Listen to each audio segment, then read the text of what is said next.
আপনিও যদি শেয়ার বাজারে বিনিয়োগ করেন বা বিনিয়োগ করার কথা ভাবছেন, তাহলে সবচেয়ে প্রথমে এই ভিডিওটি আপনার জন্য।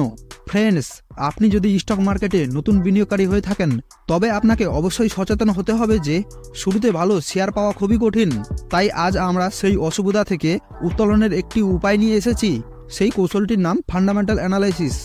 আপনি এই পদ্ধতি ব্যবহার করে বিনিয়োগ করার জন্য ভালো শেয়ার খুঁজে পেতে পারেন এবং শেয়ার কেনার আগে এই পদ্ধতিটি ব্যবহার করা উচিত। এই পদ্ধতি ব্যবহার করে আপনি শেয়ারের বর্তমান মূল্য কত এবং ভবিষ্যতে শেয়ারটির প্রাইস কী হবে তা জানতে পারবেন, এবং আপনি পণ্য এবং মুদ্রার মতো অন্যান্য বাজারের মূল্য জানতে এটি ব্যবহার করতে পারেন, এবং আপনি এটি দিয়ে অনেক কিছু করতে পারেন। কিন্তু এখন আপনার মনে প্রশ্ন আসতেই পারে যে কিভাবে ফান্ডামেন্টাল অ্যানালাইসিস করতে হয়। তাহলে আজকের ভিডিওতে আমরা সেই কথাই বলবো। তো বন্ধুরা, এখন দেরি না করে জেনে নেওয়া যাক ফান্ডামেন্টাল অ্যানালাইসিস কি এবং কিভাবে একটি কোম্পানির ফান্ডামেন্টাল অ্যানালাইসিস করতে হয়। আসলে ফান্ডামেন্টাল অ্যানালাইসিস কি বা ফান্ডামেন্টাল অ্যানালাইসিস কাকে বলে? আপনি যদি একজন ভালো বিনিয়োগকারী হন, তবে আপনি জানেন যে স্টক মার্কেটে বিনিয়োগ করতে হলে আপনাকে ভালো শেয়ার খুঁজে বের করতে হবে। যে প্রক্রিয়ার মাধ্যমে আমরা শেয়ার বাজারে বিনিয়োগ করার জন্য ভালো শেয়ার খুঁজে পাই তাকে বলা হয় ফান্ডামেন্টাল অ্যানালাইসিস। ফান্ডামেন্টাল অ্যানালাইসিসে আপনি একটি কোম্পানির ফাইন্যান্সিয়াল ইনফরমেশন পরীক্ষা করে একটি স্টকের অন্তর্নিহিত মূল্য পরিমাপ করতে পারেন, এবং একটি ভালো স্টক খোঁজার এই প্রক্রিয়াটি শুধুমাত্র কোম্পানির আর্থিক তথ্যের মধ্যে সীমাবদ্ধ নয়। এতে ইকোনমিক সিচুয়েশন, কোম্পানির মূল্য, কোম্পানির management, financial information, organization structure, শিল্পের বৃদ্ধি সবই এতে অন্তর্ভুক্ত রয়েছে। আমরা আগে জেনে নিই ফান্ডামেন্টাল অ্যানালাইসিস কত প্রকার। ফান্ডামেন্টাল অ্যানালাইসিস দুই ধরনের। আসুন সেগুলো সম্পর্কে জেনে নিই। প্রথমটি হলো কোয়ালিটেটিভ অ্যানালাইসিস এবং দ্বিতীয়টি হলো কোয়ান্টিটেটিভ অ্যানালাইসিস। প্রথম, কোয়ালিটেটিভ অ্যানালাইসিস।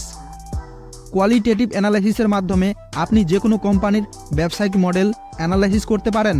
কোম্পানিটি কী ব্যবসা করছে, ম্যানেজমেন্ট অ্যানালাইসিস, পণ্য এবং পরিষেবা ইত্যাদি এসব বিষয়ে জানতে পারেন। দ্বিতীয়, কোয়ান্টিটেটিভ অ্যানালাইসিস। কোয়ান্টিটেটিভ অ্যানালাইসিসের মাধ্যমে আপনি লাভ এবং ক্ষতির স্টেটমেন্ট, কোম্পানির balance sheet, cash flow statement, কোম্পানির বিক্রয় বৃদ্ধি এবং লাভ বৃদ্ধি ইত্যাদি অ্যানালাইসিস করতে পারেন। অনেকের মনে এই প্রশ্ন আসতে পারে, ফান্ডামেন্টাল অ্যানালাইসিস করা কি প্রয়োজনীয়? হ্যাঁ বন্ধুরা, ফান্ডামেন্টাল অ্যানালাইসিস করা খুবই গুরুত্বপূর্ণ। আমরা ফান্ডামেন্টাল অ্যানালাইসিস থেকে কোন কোন তথ্য পাই? ফান্ডামেন্টাল অ্যানালাইসিসের মাধ্যমে আমরা কোম্পানির বিজনেস ম্যানেজমেন্ট, ইম্পর্টেন্ট রেশিও, কোম্পানির লোকেশন, কোম্পানির অতীত ইতিহাস, কোম্পানির মার্কেটিং স্ট্র্যাটেজি ইত্যাদি সম্পর্কে জানতে পারি। কিভাবে ফান্ডামেন্টাল অ্যানালাইসিস করবেন? আমরা ফান্ডামেন্টাল অ্যানালাইসিস করার কিছু পদ্ধতি যেগুলো অনুসরণ করে আপনি সহজেই যে কোনো কোম্পানির ফান্ডামেন্টাল অ্যানালাইসিস করতে পারবেন। নাম্বার 1, প্রথমে আপনি ব্যালেন্স শিট দেখুন। নাম্বার 2, প্রোফাইল এবং লস অ্যাকাউন্ট দেখুন। নাম্বার 3, কোম্পানির ক্যাশ ফ্লো স্টেটমেন্ট চেক করুন। নাম্বার 4, কোম্পানির annual report, financial ratio, PE ratio দেখুন। নাম্বার 5, শেয়ার প্রতি ইপিএস আয় দেখুন। নাম্বার 6, কোম্পানির বুক ভ্যালু পরীক্ষা করুন। নাম্বার 7, কোম্পানির ম্যানেজমেন্ট অ্যানালাইসিস দেখুন। নাম্বার 8, লাভ এবং বিক্রির বৃদ্ধি দেখুন। নাম্বার 9, প্রতিপক্ষ কোম্পানিগুলো চেক করুন। নাম্বার 10, কোম্পানি যে এলাকায় অবস্থিত তার নিয়ম এবং প্রতিধান দেখুন। তাই আপনি এই পদ্ধতিগুলো ব্যবহার করে যে কোনো শেয়ার বা কোম্পানির ফান্ডামেন্টাল অ্যানালাইসিস করতে পারেন। এই দুটি পদ্ধতি অর্থাৎ ফান্ডামেন্টাল অ্যানালাইসিস এবং টেকনিক্যাল অ্যানালাইসিস ব্যবহার করে আপনি জানতে পারবেন একটি কোম্পানি কতটা আর্থিকভাবে শক্তিশালী এবং সেই কোম্পানি ভবিষ্যতে কতটা গ্রোথ অর্জন করতে পারে। আমরা বেসিক টুলসগুলো একটু জেনে নিই। নাম্বার 1, ইপিএস, আর্নিং পার শেয়ার। কোম্পানির দুটি গুরুত্বপূর্ণ ফাইন্যান্সিয়াল ইনফরমেশন হলো, প্রথমটি কোম্পানির মোট আয় এবং দ্বিতীয়টি কোম্পানির মোট শেয়ারের সংখ্যা। কিন্তু এই দুটি তথ্যের সাহায্যে আপনি কোম্পানির কর্মক্ষমতা খুঁজে বের করতে পারবেন না। কিন্তু যদি আপনি দুটিকে একত্রিত করেন, তবে এটি ফান্ডামেন্টাল অ্যানালাইসিসের জন্য একটি অত্যন্ত গুরুত্বপূর্ণ হাতিয়ার হয়ে ওঠে। এটি একটি খুব জনপ্রিয় টুল, বিশেষ করে অভিজ্ঞ ব্যবসায়ীদের মধ্যে, যা আপনাকে প্রতিটি স্টকের ওপর কোম্পানির লাভ সম্পর্কে তথ্য দেয়। নেট আয় থেকে পছন্দের শেয়ারের লাভাংশ কেটে নেওয়া এবং তারপর কোম্পানির মোট শেয়ারের সংখ্যা দিয়ে ভাগ করে ইপিএস গণনা করা হয়। নাম্বার 2, পিএস রেশিও বা প্রাইস টু সেলস রেশিও। এই রেশিওটি কোম্পানিতে বিনিয়োগকারীর মোট মূল্যের সাথে কোম্পানির জেনারেট রেভিনিউয়ের সাথে তুলনা করতে ব্যবহৃত হয়। এটি শেয়ারের মূল্যকে শেয়ার প্রতি বিক্রয় দ্বারা ভাগ করে গণনা করা হয়, অর্থাৎ প্রাইস সেলস রেশিও সমান সমান শেয়ার প্রাইস ভাগ total sales. Number 3, PE ratio. এই রেশিওটি শেয়ারের মূল্যকে শেয়ার প্রতি আয় দ্বারা ভাগ করে পাওয়া যায়। পিই রেশিও সমান সমান মার্কেট প্রাইস পার শেয়ার ভাগ আর্নিং পার শেয়ার। বিনিয়োগের সিদ্ধান্ত নেওয়ার আগে ফান্ডামেন্টাল অ্যানালাইসিসের এই টুলটি ব্যবহার করা হয়। এটি দেখায় যে একটি কোম্পানির শেয়ারের মূল্য তার ইপিএসের তুলনায় শেয়ার বাজারে কতবার লেনদেন করছে। Number 4, PB ratio. এই টুলটি প্রাইস টু ইকুইটি শেয়ার নামেও পরিচিত। এটি ফান্ডামেন্টাল অ্যানালাইসিসের আরেকটি টুল যা তাদের সম্পদের উপর ভিত্তি করে কোম্পানির স্টক মূল্য সম্পর্কে ধারণা দেয়।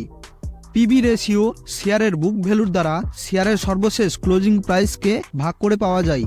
বুক ভ্যালু বলতে বোঝায় যে যদি একটি কোম্পানি তার সমস্ত সম্পদ বিক্রি করে এবং বাকি সমস্ত ঋণ পরিশোধ করে তাহলে এরপরে যে অর্থ অবশিষ্ট থাকে তাকে বুক ভ্যালু বলে।